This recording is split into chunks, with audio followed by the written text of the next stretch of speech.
ವಿಧಾನಸಭಾ ಚುನಾವಣೆ ಇನ್ನೆರಡು ದಿನ ಬಾಕಿ. ಬಹಿರಂಗ ಪ್ರಚಾರಕ್ಕೆ ಇಂದು ತೆರೆ. ಮಹಾಕುಂಭ ಮೇಳದಲ್ಲಿ ಇಂದು ಮೂರನೆಯ ಅಮೃತ ಸ್ನಾನ. ಜನಸಂದಣಿ ನಿಯಂತ್ರಿಸಲು ಕಠಿಣ ಕ್ರಮ. ಮಹಿಳಾ ವಿವಿಯಲ್ಲಿ 3 ದಿನಗಳ ವಾಲಿಬಾಲ್ ತರಬೇತಿ ಕಾರ್ಯಾಗಾರಕ್ಕೆ ಚಾಲನೆ. ಅಂಡರ್ 19 T20 ವರ್ಲ್ಡ್ ಕಪ್ ಸತತ 2ನೇ ಬಾರಿಗೆ ಭಾರತದ ವನಿತೆಯರ ತಂಡ ಚಾಂಪಿಯನ್. ನಮಸ್ಕಾರ ವೀಕ್ಷಕರೇ, ಅಕ್ಕ ಟಿವಿಗೆ ಸ್ವಾಗತ. ನಾನು ಧನಶ್ರೀ.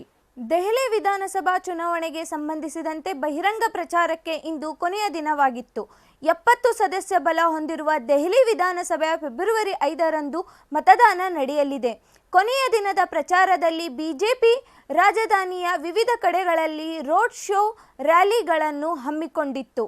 ಇನ್ನು ಕಾಂಗ್ರೆಸ್ ಹಾಗೂ ಆಮ್ ಆದ್ಮಿ ಪಕ್ಷದ ಕಾರ್ಯಕರ್ತರು ಕೂಡ ಮತದಾರರನ್ನು ಸೆಳೆಯಲು ಚುನಾವಣಾ ಪ್ರಚಾರ ನಡೆಸಿದ್ದರು. ಫೆಬ್ರವರಿ 8ರಂದು ಫಲಿತಾಂಶ ಹೊರಬರಲಿದ್ದು, ದೆಹಲಿ ಮತದಾರರು ಯಾರ ಕೈ ಹಿಡಿಯಲಿದ್ದಾರೆ ಎಂದು ಕಾದು ನೋಡಬೇಕಾಗಿದೆ. ರಾಜ್ಯದಲ್ಲಿ ಮೈಕ್ರೋ ಫೈನಾನ್ಸ್ ಸಂಸ್ಥೆಗಳಿಂದ ಆಗುತ್ತಿರುವ ಕಿರುಕುಳ ನಿಯಂತ್ರಣಕ್ಕೆ ಸರ್ಕಾರ ಈಗಾಗಲೇ ಸುಗ್ರೀವಾಜ್ಞೆ ರೂಪಿಸಿದೆ. ಈ ಸಂಬಂಧ ಮುಖ್ಯಮಂತ್ರಿಗಳು ಸದ್ಯದಲ್ಲೇ ಸಭೆ ನಡೆಸಲಿದ್ದಾರೆ ಎಂದು ಡಿಸಿಎಂ ಡಿಕೆ ಶಿವಕುಮಾರ್ ಹೇಳಿದ್ದಾರೆ. ಸಾಲ ವಸೂಲಾತಿಗಾಗಿ ಕಾನೂನು ಕ್ರಮ ತೆಗೆದುಕೊಂಡು ಜನರ ಮೇಲೆ ದಬ್ಬಾಳಿಕೆ ನಡೆಸಲು ಸರ್ಕಾರ ಅವಕಾಶ ನೀಡುವುದಿಲ್ಲ. ಇದರ ನಿಯಂತ್ರಣಕ್ಕಾಗಿ ಪೊಲೀಸರಿಗೆ ಹೆಚ್ಚಿನ ಅಧಿಕಾರ ನೀಡಲಾಗುವುದು ಎಂದು ಅವರು ಹೇಳಿದ್ದಾರೆ.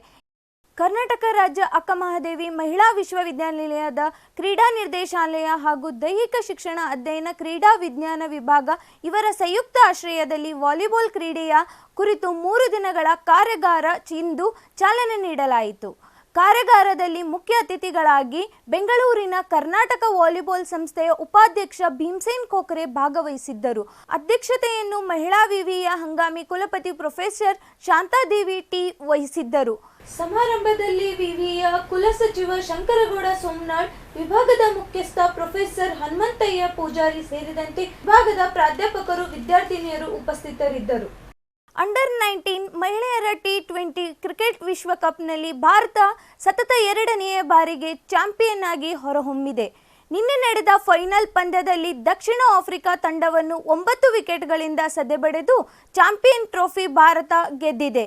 ಈ ಸಾಧನೆ ಮಾಡಿದ ತಂಡಕ್ಕೆ ಪ್ರಧಾನಿ ನರೇಂದ್ರ ಮೋದಿ ಸೇರಿದಂತೆ ಗಣ್ಯರು ಅಭಿನಂದನೆ ಸಲ್ಲಿಸಿದ್ದಾರೆ. ಸತತ 2 ಬಾರಿ T20 ವಿಶ್ವಕಪ್ ಟ್ರೋಫಿಯನ್ನು ಮುಡಿಗೇರಿಸಿಕೊಂಡಿರುವ ಭಾರತ ಪಂದ್ಯಾವಳಿಯಲ್ಲಿ ಒಂದು ಪಂದ್ಯವನ್ನು ಸೋಲದೆ ಚಾಂಪಿಯನ್ಶಿಪ್ ಗೆದ್ದ ಮೊದಲ ತಂಡ ಎಂಬ ಹೆಗ್ಗಳಿಕೆಗೆ ಪಾತ್ರವಾಗಿದೆ. ವಸಂತ ಪಂಚಮಿ ಪ್ರಯುಕ್ತ ಮಹಾಕುಂಭ ಮೇಳದ 3ನೇ ಅಮೃತ ಸ್ನಾನ ಇಂದು ನಡೆಯಿತು. ನಿರೀಕ್ಷೆಯಂತೆ ತ್ರಿವೇಣಿ ಸಂಗಮದಲ್ಲಿ ಭಕ್ತರ ಸಂಖ್ಯೆ ಹೆಚ್ಚಿತ್ತು. ಬೆಳಗಿನ ಜಾವ 4 ಗಂಟೆಯ ವೇಳೆಗೆ ಸುಮಾರು 17 ಲಕ್ಷ ಭಕ್ತರು ಅಮೃತ ಸ್ನಾನ ಮಾಡಿದರು.